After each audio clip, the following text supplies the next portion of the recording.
NDL TV देख रहे सभी दर्शकों का स्वागत अभिनंदन। दोस्तों, हमारी कोशिश रहती है कि आपको कोई न कोई अलग खबर दिखाई जाए, खबर जिसको कोई न कवर करता हो। आपका अपना channel Naina Devi live TV ऐसी खबर आपको दिखाता है। आज आपको ऐसी ही एक खबर दिखाने की कोशिश करेंगे जो आपको कोई नहीं दिखाता या कोई वहां पहुंच नहीं पाता। आओ आपको आज आश्रय नाम के संस्थान में ले चलते हैं, जो एक शारीरिक या मानसिक रूप से कमजोर बच्चों का स्कूल है। आओ देखते हैं बलदेव ठाकुर की ऊना के देहला से ये रिपोर्ट।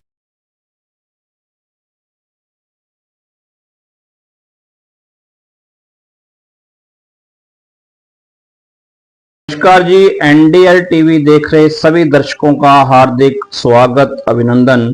दोस्तों, हम आपको किसी न किसी गांव में, किसी न किसी शहर से, किसी न किसी खास शख्सियत से या किसी न किसी समस्या से रूबरू कराते रहते हैं।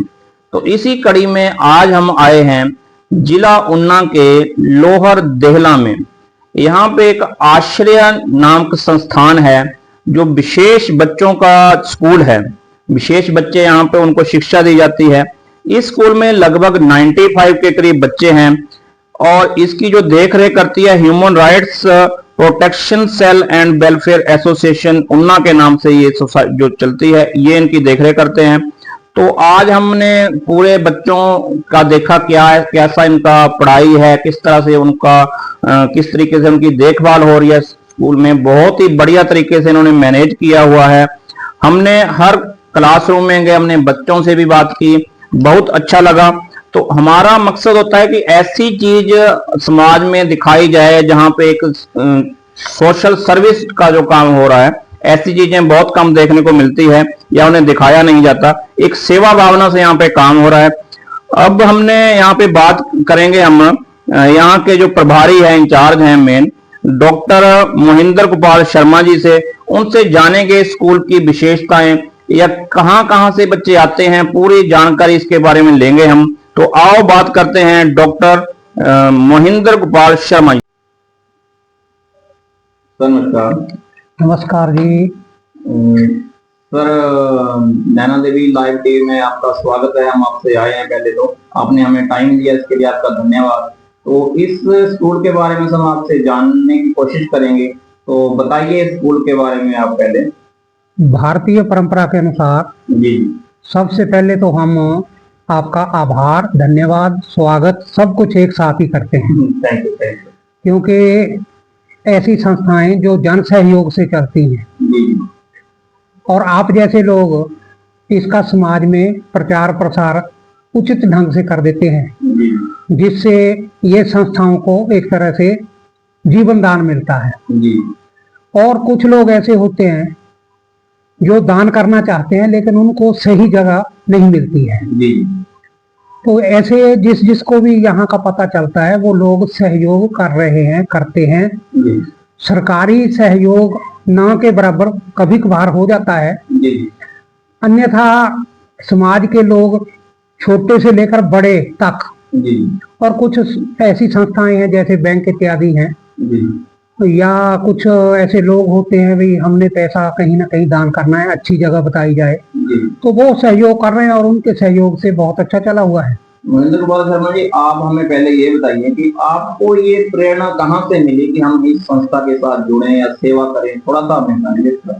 सच्चाई ये है कि मेरा तो सामाजिक जीवन लगभग 50 साल पुराना है जी, और राष्ट्रीय स्वयंसेवक संघ से जुड़ने के कारण जी, मेरा सारा समय, पूरा समय जी, समाज के लिए समर्पित है। जी, तो इस संस्था में हमारे जो अध्यक्ष हैं श्रीमान सुरेश जी, जी, वो एडवोकेट भी हैं, एयरफोर्स से रिटायर्ड हैं, जी, और एक धरती से धरातल से जुड़े हुए मौन स्वयंसेवी हैं। जी, उनको किसी प्रकार का ना सम्मान चाहिए, जी, ना उनको किसी प्रकार का धन चाहिए, जी, और मैं बोलने में संकोच भी कर रहा हूँ जी, कि उनके चरण चिन्हों पर चलते हुए, उनके पर चिन्हों पर चलते हुए हमारा यहाँ का जितना भी स्टाफ है, जी, चाहे वो क्लास 4 है, चाहे 6 अध्यापक हैं, जी, चाहे वो चालक हैं, जी, वो वेरी लो पेड हैं, जी, लेकिन उसके बावजूद वो इसको अपना घर समझ करके बच्चों की सेवा को नारायण सेवा समझते हुए जी अपना पूर्ण योगदान दे रहे हैं। और मुझे कुछ वर्षों से वैसे तो था कि मैं यहाँ आऊं, इनका भी आग्रह था, जी लेकिन मैं मूलतः अपनी संस्थाओं से जुड़े होने के कारण, संस्कृत अकादमी है, चाहे वो संस्कृत भारती है, चाहे वो राष्ट्रीय स्वयंसेवक संघ है, जी तो उसके कारण मेरे पास थोड़ा समय कम था। जी तो सुरेश जी के इस बार के आग्रह को मैं ठुकरा ना सका और मैंने कहा कि मैं आकर देखूंगा कि यहाँ कैसा काम है, उसके बाद जुड़ूंगा। तो मैं 10-15 दिन के लिए आया। मुझे ऐसा लगा कि सबसे धरातल से जुड़ा हुआ और समाज सेवा का काम इन बच्चों का भरण पोषण करना है। जी बड़ी बात यह है, मैं ये मानता हूँ कि अगर इन बच्चों को यहाँ ना लाया गया होता जी और ये घर में होते जी तो जिसको पंजाबी जो बोलते हुए रोड़ गए होते, जी इनको कोई पूछने वाला ना होता। घर वाले भी कितने दिन सेवा करते हैं, जी हमारे बच्चे यहाँ रहते हैं, मिलते हैं, जुलते हैं। मैं एक उल्लेख करना चाहूंगा, अभी मेरे 5-6 महीने हुए यहाँ आते हुए। जी अभी डीसी साहब आए थे दिवाली को, जी तो उन्होंने कहा कि ज्यादा प्रचार मत करना, मैं दिवाली को इन बच्चों के साथ मनाना चाहता हूँ। अच्छा जी तो वो एक दिन के लिए आए, लेकिन ऐसे रहे जैसे वो डीसी ना होकर के कोई साधारण मानव हो। जी बीच में बैठकर उन्होंने खाना खाया, वो अपनी माता, अपनी धर्मपत्नी और अपने बेटे को भी साथ लाए थे। उनको भी बहुत अच्छा लगा और हमारा भी सिर गौरव से ऊंचा हो गया। जी समय समय पर कभी राज्यपाल महोदय अभी भी आने वाले हैं।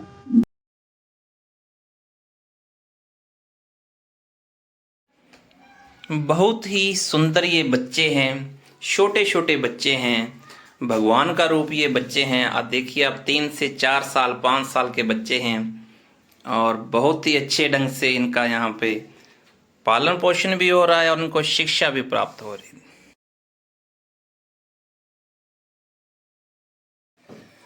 ये देखिए, इन बच्चों की हैंड राइटिंग आपको दिखा रहे हैं हम यहाँ से।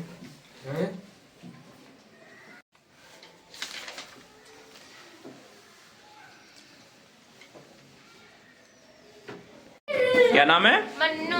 मन्नू। कौन सी क्लास में है? फोर्थ में। कहाँ से आते हैं आप? मैथपुर से। कैसे आते हैं? बस में? यहाँ ठीक लगता आपको? पढ़ाई बढ़िया होती? खाना मिलता है? कैसा लगता है यहाँ पे? खेलते भी हैं? खेलते भी हैं? ठीक है, थैंक यू। ये आपने बनाई है ड्राइंग?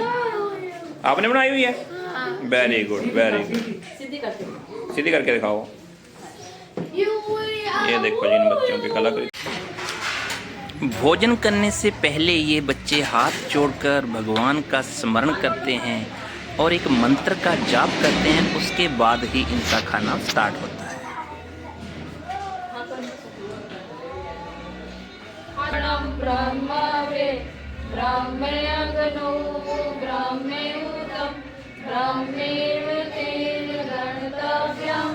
ब्रह्मकर्म समाधिना।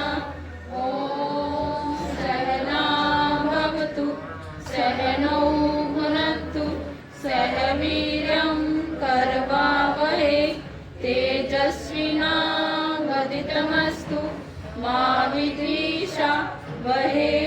ओम शांति शांति शांति। थोड़ा सा हमें ये बताइए कि कितने बच्चे हैं आपके पास और कितने दूर दूर से आते हैं, लाने की उनकी क्या व्यवस्था की हुई है? देखिए, आज की तारीख में हमारे रिकॉर्ड में 95 बच्चे हैं। जी ये अंब से लेकर के जी ऊना गाड़ियां हमारी 4 जाती हैं गांव में, जी और ये बच्चों को लेकर आती हैं और शाम को छोड़ने जाती हैं। 1:30 बजे भोजन होता है, सभी बच्चों को होता है। 11 बजे इनका अल्पाहार होता है। तो 11 बजे 20 मिनट के लिए बच्चों को छोड़ा जाता है, फिर 1:30 बजे से 2 बजे तक भोजन करके इनको बसों में इनके घरों तक छोड़ा जाता है। सर, इनका जैसे बच्चों का फीस स्ट्रक्चर कोई या ट्रांसपोर्ट के चार्जेस वो कितने रहते हैं आपके? ना कोई फीस का है, शुल्क कोई नहीं है, निःशुल्क है ये सारी सेवाएं। और इनका लाने ले जाने का भी कोई शुल्क निर्धारित नहीं है। अगर कोई माता पिता ये समझते हैं कि हमें भी संस्था को सहयोग देना चाहिए, तो वो थोड़ा बहुत सहयोग दे देते हैं जितना उनकी इच्छा होती है। यहाँ से कोई दबाव ऐसा नहीं है। तो ये सरकार की ओर से क्या सहायता आपको मिलती है? देखो जी, आज की तारीख में तो ऐसा लगता है कि हमें सरकारी सहयोग ना के बराबर है। ये भी नहीं कह सकते कि नहीं है, क्योंकि कुछ काम सरकारी ना हो चाहते हुए भी जुड़े होते हैं हम। लेकिन अगर आर्थिक रूप से कहें तो अभी हमारी एक योजना बन रही है, क्या DDRS प्रोजेक्ट है। उसमें जब हमारा ये सारा प्रोजेक्ट अप्रूव हो जाएगा, उसके बाद हमें फिर थोड़ा ये है कि हमारा आर्थिक बोझ कम होगा। से चला हुआ है सर ये यहाँ पे ये स्कूल जी, ये तो 15 मई 2010 से चला हुआ है जी। 15 मई 2010 से। हाँ जी, हाँ जी। और इतना सामान लोगों के सहयोग से, जैसा कि मैंने देखा कि बहुत ही शानदार बिल्डिंग बनी हुई है, काफी बड़ा स्ट्रक्चर खड़ा किया हुआ है यहाँ पे, और सामान बहुत सारा है। तो ये किसके सहयोग से मिला हुआ है? मैं तो सारे समाज को सैल्यूट करता हूँ। मैं हैरान हूँ, कोई 100 रुपया महीना दे रहा है, कोई 200 दे रहा है, कोई 500 दे रहा है, कोई 1000 दे रहा है, कोई एक साथ ही दे रहा है। कुछ लोग ऐसे हैं जिन्होंने लाखों रुपया अपना बैंक में जमा कराया हुआ है, और वो कहते हैं मूल हमारा रहेगा, इंटरेस्ट यहाँ को मिलता रहेगा। और जिस चीज की जरूरत होती है, यहाँ पर लगभग दूसरे चौथे दिन कोई ना कोई समाज से अपने जन्मदिन मनाने के लिए या कोई और शुभ कार्य किया हो, या हमारे बच्चों का जन्मदिन हो, तो यहाँ पर बच्चों के लिए खाने पीने का और हर तरह की व्यवस्था की जाती है। जैसे सर स्पेशल चाइल्ड है, किसी पेरेंट्स ने बच्चा डालना है, तो उसके लिए क्या करना पड़ता है, कैसे अप्रोच करता है वो यहाँ पे? वो अगर आ जाएंगे, उनका मेडिकल सर्टिफिकेट बना होना चाहिए 140% से ज्यादा, और बाकी कुछ नहीं, उनका आधार कार्ड। और जहाँ तक आपका ट्रांसपोर्ट है, वहीं या कहीं दूर से बच्चे आप लेंगे, जैसे अदर डिस्ट्रिक्ट है या ऐसे? हाँ नहीं, वो तो फिर बहुत मुश्किल है जी, क्योंकि ट्रांसपोर्ट का इतना खर्च है कि सारा भार लगभग ऐसा लगता है कि संस्था का सबसे ज्यादा भार, मतलब जहाँ तक आपका ट्रांसपोर्ट है वहां तक आप बच्चे, जहाँ तक जाता है वहां के बच्चे नहीं हम ले लेंगे किसी को भी। अच्छा जी। अब जैसे कोई बच्चा मान लो आनंदपुर से आता है या कहीं उसके आसपास से आता है, तो हमारी गाड़ी जाएगी नंगल तक, तो नंगल तक वो बच्चे आ जाते हैं। टीचर भी आते हैं, हमारे टीचर भी आते हैं। आर्यन देला से कैसे आते आप? पैदल आते गाड़ी में? अच्छा, लोकल है। खाना मिलता है आपको यहाँ पर? हाँ। खेलते भी हो? हाँ जी। कौन सी क्लास में हो? 9th में है ना? चलो ठीक है बेटा, वेरी गुड। क्या नाम है? सतविंदर सिंह। कहाँ से आते आप? मैं बैठे जय माता वो। कैसे आते? बस में? गड्डी च? कितना लगता इत्थे? चूल बढ़िया लगता? हाँ जी। पढ़ाई होंदी? होंदी है। रोटी मिलती, खाना? हाँ जी। खेलते भी हो? कहते हैं। ठीक है। अवार्ड लेकर आया, मेडल। किस चीज का अवार्ड मिला? किस चीज का? क्या किया आपने? दौड़ में अवार्ड मिला। कहाँ पर? उन्ने गए। वेरी गुड, बहुत बढ़िया। किसी बच्चे से बात करूं मैं, बोल लेंगे है ना? कौन बोलेगा बेटा? जवाब कौन देगा? ये क्या नाम बेटा है? प्रवीण, परमीत है ना? कौन सी क्लास में आप? 9वीं में है ना? कहाँ से आते? घर कहाँ है? ठीक है, यहाँ पे पढ़ाई आपकी, खाना वगैरह बढ़िया मिलता? कैसे आते हैं घर से? बस में? अच्छा लगता आपको यहाँ पे? ठीक है, ओके। बहुत ही विस्तार में आपने बहुत अच्छे से जानकारी दी। क्या आप मैसेज देना चाहेंगे, सरकार से अपील करना चाहेंगे, या समाज के जो समाज सेवी हैं, लोग हैं, उनसे क्या अपील रहेगी आपकी? देखिए, सरकार से तो हम कोई बहुत अपेक्षा भी नहीं करते जी जी, और क्योंकि उसके लिए बहुत फॉर्मेलिटीज होती है। एक उदाहरण मैं देता हूँ, जब मैं नया आया था तो मैंने कहा था कि मिड डे मील कभी शुरू किया जाए। जी जी। तो मैं डिप्टी डायरेक्टर ऑफिस में गया, उन्होंने कहा जी आप अप्लाई करो जी, पर उसकी फॉर्मेलिटीज इतनी है कि जी ये संभव नहीं है, नहीं दिया जा सकता है।